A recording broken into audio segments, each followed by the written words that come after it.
every night. The dust outside Mama Ladi's hut moved, though no wind blew. The first time she noticed it, she thought perhaps the chickens had wandered out too early. But when she stepped closer, in the grey light of dawn, she saw what made her heart beat faster. The marks in the dust were not from birds or goats. They were from human feet, bare, long and deep, as if someone heavy had walked there. She bent low, her wrapper brushing the ground. The footprints began near her doorstep and stopped a few steps away, facing the forest. She looked around, but the morning was still. Only the sound of a rooster crowing somewhere in the distance. No one in sight.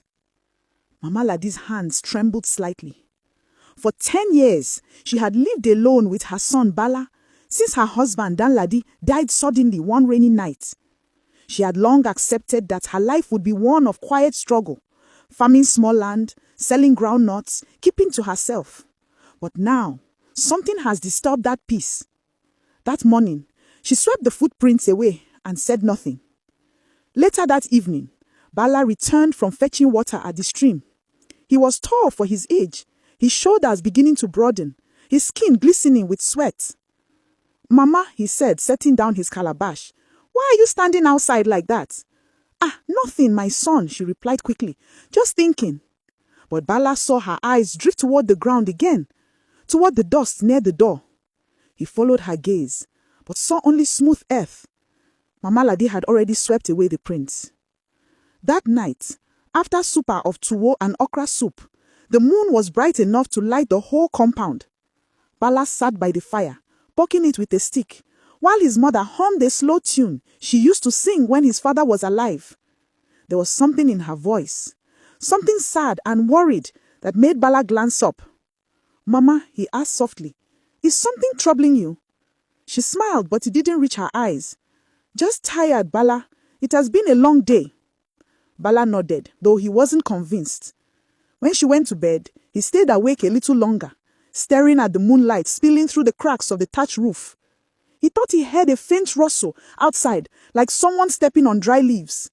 He listened harder. Nothing. Just the night. The next morning, Mama Ladi's cry woke him. "Bala, come and see!" He rushed out, rubbing his eyes. There they were again. The same footprints, fresh and clear, leading from the forest straight to our huts. "Whose are these?" she asked. "That's what I want to know," she whispered. "Every morning they appear, I sweep them, and they return again." Bala knelt to examine them. "They look like a man's feet," she nodded. "But who walks barefoot at night?" They followed the trail together. But after a few meters, the footprints stopped suddenly, as if the walker had vanished into thin air. "Mama," he said slowly, "they stop in the same place." She swallowed hard. "Yes, that is what frightens me." From where they stood, Bala could see, far beyond the fields, the line of trees that marked the beginning of the old family compound. The compound had been abandoned since his father's death. No one went there anymore. People said it was haunted. That day, Bala couldn't focus on his chores. The image of the footprint stayed in his mind. After supper, he told his mother he wanted to keep watch that night. "You will do no such thing," Mama Ladi said firmly. "It could be a thief or something worse. I don't want you outside when the spirits are walking." "Spirits don't leave footprints," he said. She gave him a hard look. "You think you are wiser than me now, Bala?" He lowered his eyes. "No, Mama, I just want to help." She sighed and placed her hand gently on his shoulder. "Let it go, my son. Some things are better left alone." But Bala's curiosity was stronger than his fear. When she went to bed, he stayed awake a little longer, staring at the moonlight spilling through the cracks of the thatch roof.